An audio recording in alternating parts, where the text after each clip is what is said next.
नमस्कार साथियों, 10वीं कक्षा हिंदी विषय के अंतर्गत काव्य खंड का तीसरा पाठ दोहे बिहारी की रचना है। और हमने पिछले वीडियो में बता दिया है कि बिहारी श्रृंगारी कवि हैं, नीति परक दोहे लिखते हैं और इनके जैसे दोहे लिखने वाला कवि अभी तक कोई नहीं हुए, इसलिए इनके दोहे बहुत फेमस हैं, प्रसिद्ध हैं। तो हमने पिछले वीडियो में तीसरे दोहे तक हम चर्चा कर चुके थे। अभी चलते हैं चौथे दोहे की ओर। पिछले में हमने बतरस लालच लाल की मुरली धरी लुकाई, सौह करे भवहनु हसे दैन कहे नटी जाई तक हुआ था। चलते हैं चौथे में। कहत नटत रिझत खिझत मिलत खिलत लजियात, भरे भवन में करत हैं नैननु ही सब बात। देखिए, अनुप्रास अलंकार का बहुत श्रेष्ठ उदाहरण। कैसे शब्दों की संरचना देखिए, कहत नटत रिझत खिझत मिलत खिलत लज्जियात, कैसे शब्दों की आवृत्ति है अनुप्रास अलंकार। तो साथियों, एक यहाँ पर नायक नायिका होते हैं, या प्रेमी प्रेमिका कहिए या पति पत्नी कहिए। वहाँ पर घर में सारे लोग मौजूद रहते, उनके रिश्ते नातेदार, उनके परिवार के लोग, इष्ट मित्र, सब लोग रहते। लेकिन वह प्रेमी प्रेमिका या नायक नायिका या पति पत्नी वह आपस में बातें करना चाहते हैं। इसके लिए वह नायक, वह प्रेमी अपनी प्रेमिका या नायिका को इशारा करती हैं कि थोड़ा प्रेम पूर्वक बातें कर लें। कहता है कि प्रेम पूर्वक बातें करेंगे। उसके इस प्रस्ताव को सुनकर नायिका इनकार कर देती है। नटत, इनकार करना, मना कर देना। नायिका के मना करने के ढंग पर, उसके स्टाइल पर, उसके शैली पर नायक है, वह प्रेमी व्यक्ति है, खुश हो जाता है, वह प्रसन्न हो जाता है। जब वह नायक प्रसन्न होता है तब वह नायिका चिढ़ जाती है, खिंच जाती है, थोड़ा क्रोधित हो जाती है और इस तरह से थोड़ा संकोच करते हुए, लजाते हुए, लज्जा का भाव रखते हुए, दोनों प्रसन्नता से भरे भवन में करत हैं नैननु ही सब बात। दोनों की आंखें आपस में मिल जाती हैं और लोगों की मौजूदगी में ही, लोगों को पता नहीं चलता, दोनों प्रेमी प्रेमिका या नायक नायिका या पति पत्नी आपस में आंखों से ही, इशारों से ही बातें कर लेते हैं। आंखों से, क्योंकि हम सब जानते हैं कि सब चीज के लिए बोलना जरूरी नहीं होता। हम इशारा कर देते, हाथ की उंगलियों का इशारा करते, आंख का इशारा करते, और बात इशारा करने में आंखों का बहुत बड़ा योगदान होता है। इसलिए यहाँ पर कवि आंखों के माध्यम से ही लोगों की मौजूदगी में वह प्रेमी प्रेमिकाएं किस तरह से संकोच करते हुए, लजाते हुए, गुस्सा करते हुए, क्रोधित होते हुए, प्रसन्न होते हुए बातें कर लेते हैं, लोगों को पता भी नहीं चलता।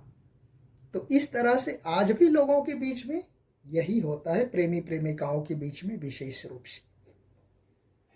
चलते हैं पांचवें दोहे की ओर।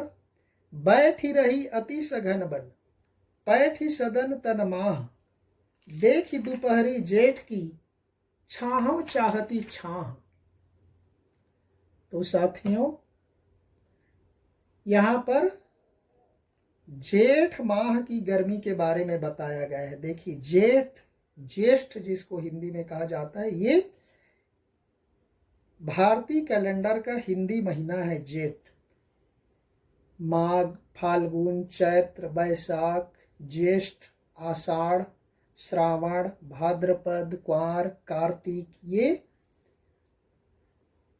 हिंदी महीनों के नाम है। हम आज जो प्रयोग करते जनवरी फरवरी, वह अंग्रेजों का है। हम अपने देसी महीनों को भूल गए हैं। तो देखिए, उस जेठ माह की दोपहरी में गर्मी का, सूर्य के तेज का कैसा प्रभाव होता है, उसी का वर्णन कवि ने यहाँ पर किया है। बैठी रही अति सघन बन, पैठी सदन तन माह, देखी दोपहरी जेठ की छाह चाहती छाह। कवि कहते हैं कि उस जेठ माह की भरी दोपहरी में इतना भयानक गर्मी कर रहा है, इतना सूर्य का प्रकाश इतना प्रचंड है, इतना तेज है। मई जून के महीने में विशेष रूप से उत्तर भारत में, नॉर्थ इंडिया में जाकर देखिए, इतना गर्मी पड़ता है, चिलचिलाते रहता है धूप, लोग घर से निकलना नहीं चाहते। तो ऐसे समय में मानो छाया भी छाया ढूंढने लगती हैं। जो पेड़ की परछाई है, छाया है, वह भी उस गर्मी से बचने के लिए छाया ढूंढती है, और वह बचने के लिए बैठी रही अति सघन बन, मानो वह घने जंगलों में जाकर छुप जाती है। अर्थात दोपहर के समय बैठी सदन तन माह, दोपहर के समय करेक्ट 12 बजे यहाँ पर दिखाया गया। देखो पेड़ की छाया कैसे दिखाई दे रहा है। सूर्योदय के समय में पेड़ की छाया या व्यक्ति की छाया देखे हुए लंबी होती है। जैसे जैसे ऊपर होते जाता है, 12 बजता है, सूर्य हमारे सिर के ऊपर होता है, तो हमारी परछाई अगल बगल नहीं पड़ता, आगे पीछे नहीं होता, हमारे पैरों में होती है। उसी को कहा गया पैठी सदन तन माह। जैसे ही दोपहर होता है, मानो हमारी परछाई, हमारी शैडो, छाया, मानो उस गर्मी से बचने के लिए हमारे शरीर में प्रवेश कर जाती है, घुस जाती है। करेक्ट 12 बजे देखना, हमारी परछाई अगल बगल नहीं बनती, हमारे पैर के नीचे ही होती है। बाकी सभी समय अगल बगल आगे पीछे बनती है। तो इसलिए मानो उस जेठ माह की गर्मी से बचने के लिए छाया घने जंगलों में छिप जाती हैं, और व्यक्ति की परछाई है मानो इस सदन तन, रूपक अलंकार है, इस शरीर रूपी घर में घुस जाती है। इसलिए उस गर्मी से बचने के लिए मानो छाया भी छाया ढूंढने लगती है। ये है। नेक्स्ट देखिए, बहुत महत्वपूर्ण है। कागद पर लिखत न बनत, कहत संदेश लजात, कहिए सबू तेरे ही आओ, मेरे ही की बात। फिर से यहाँ वही प्रेमी प्रेमिका या नायक नायिका की बात आ जाती है। देखिए कैसे वह अपने नायिका है, यहाँ पर वह प्रेमी व्यक्ति है, अपने प्रेमी को या अपने नायक को संदेश देना चाहती है, मैसेज देना चाहती हैं, लेकिन कागज पर लिखत न बनत, उससे कागज पर लिखा नहीं जा रहा है, उसके हाथ कांप रहे हैं, पसीना आ रहा है, हम किसी चीज से डरते हैं तो हमारे हाथ, शरीर कांपने लगता है, शरीर में पसीना आ जाता है। तो कागज पर लिखत न बना, वह अपने प्रेमिका को, प्रेमी को या प्रिय को संदेश भेजने के लिए कागज पर कुछ लिखना चाहती है। आजकल के समय तो नहीं है, व्हाट्सएप नहीं है, ईमेल नहीं था, उस समय ट्विटर नहीं था, ये फेसबुक कुछ भी नहीं था, केवल पत्र जाते थे, वो भी चिड़ियों के माध्यम से पहले तो जाया करते थे। तो कागज पर लिखते नहीं बन रहा है। कहत संदेश उलझात, अपने उस मन की बात को, अपने प्रेम की बात को, उस दिल की बात को दूसरों के सामने कहने से उसको लज्जा आ रही है। तो अब वह करे क्या? कहिए सबू तेरे ही आओ, मेरे ही की बात। तब वह प्रेमिका कहने लगती हैं कि आप ऐसे समय में बस यो करो, आप अपने हृदय से, आप अपने दिल से पूछ लीजिए, अपने मन से पूछ लीजिए, मेरे मन की दशा को बतला देगा, मेरे हृदय की दशा को बतला देगा। अर्थात आप अपने हृदय से, दिल से पूछ लीजिए, मेरे दिल की बात पता चल जाएगा।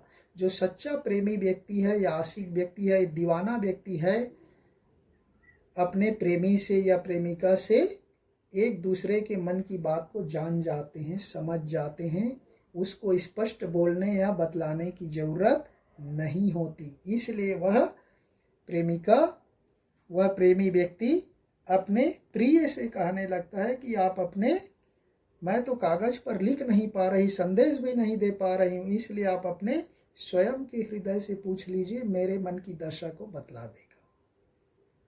नेक्स्ट है साथियों, लास्ट 2 बज गया। प्रगट भय द्विजराज कुल, सुबस बसे ब्रज आई, मेरे हराव कलेश सब, केशव केशव राई। साथियों, इसके संदर्भ में आप नीचे में मीनिंग है उसको भी देखते जाना। इसके 2 अर्थ हैं। पहले तो श्री कृष्ण के संदर्भ में है, दूसरा उसके पिता के संदर्भ में है। तो पहले देखते हैं श्री कृष्ण के संदर्भ में।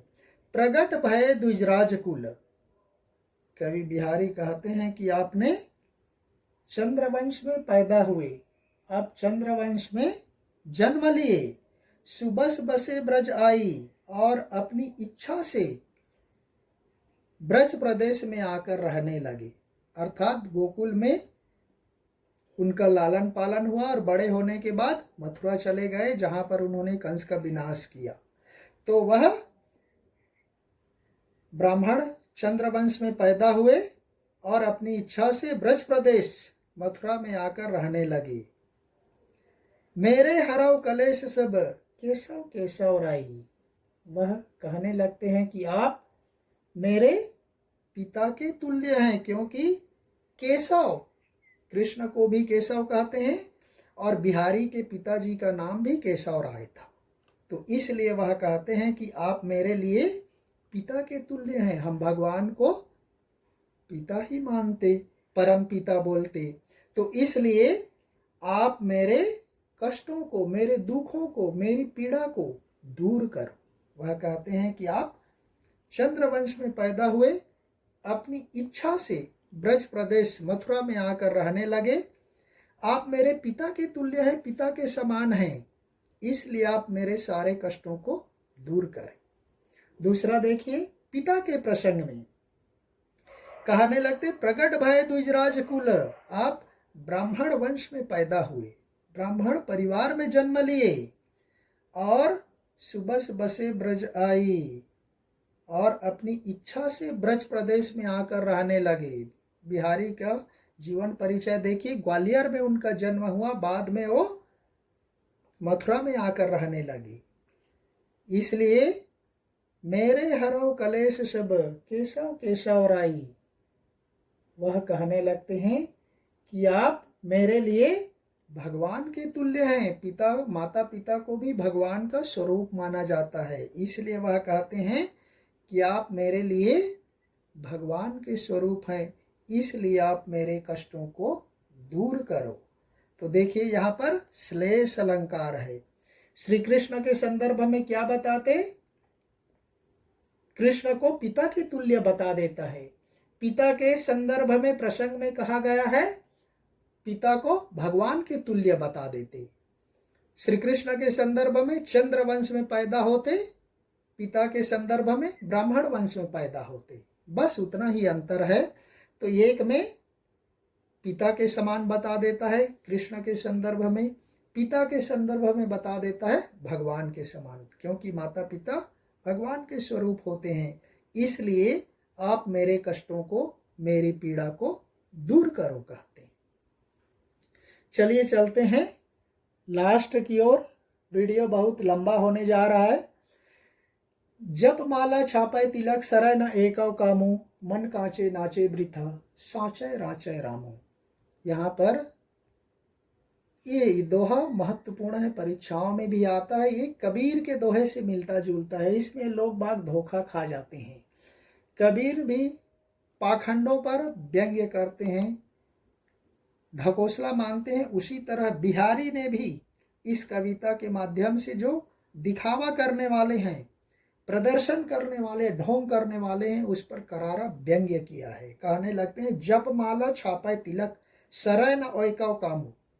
हाथ में, जैसे वहां पर देखिए मैंने साधु सन्यासी का चित्र डाल दिया हूं। जप माला छापे तिलक, हाथों में बड़े बड़े रुद्राक्ष की माला लेकर जपने मात्र से छापा तिलक सारे शरीर पर, देखिए कैसे भभूति वगैरह राख लगा करके बैठा हुआ है, तिलक लगाया हुआ है। सरल न एका कामो, ऐसा करने मात्र से कोई भी काम सफल नहीं होता। केवल हाथ में रुद्राक्ष की जपने की माला लेकर के जपने मात्र से, शरीर पर भभूति लगा लेने मात्र से, चंदन तिलक लगा लेने मात्र से, गिरवा वस्त्र धारण कर लेने मात्र से कोई भी काम सफल नहीं होता। तो क्या है, मन कांचय नाचय वृथा, साचय राचय रामो। वह कहते हैं कि मन कांचय नाचे वृथा, यदि आपका मन कच्चा है, शुद्ध नहीं है, सत्य नहीं है, तो नाचय वृथा, ये सब व्यर्थ के नाटक हैं, व्यर्थ के ढोंग है, व्यर्थ के दिखावे हैं। साचय राचय रामो, वह राम, वह ईश्वर तो सच्चे मन से प्रसन्न होते हैं। इसलिए आपको कर्मकांड करने, दिखावा करने, तिलक लगाने, शरीर पर भभूति लगाने, माला जपने की जरूरत नहीं है। इसलिए वह बिहारी कहते हैं कि ये सब व्यर्थ के नाटक है, व्यर्थ के ढोंग है, आप ढकोसला मत करो। यदि आपके मन में ईश्वर के प्रति सच्ची आस्था है, सच्ची भक्ति है, तो ईश्वर आपके आस्था से, सच्चे मन से प्रसन्न होते हैं, ना कि ढोंग ढकोसला दिखावा कर्मकांड करने से। तो इस तरह से साथियों, यहीं पर हमारा बिहारी का यह दोहा समाप्त होता है। तब तक के लिए धन्यवाद। जय हिंद।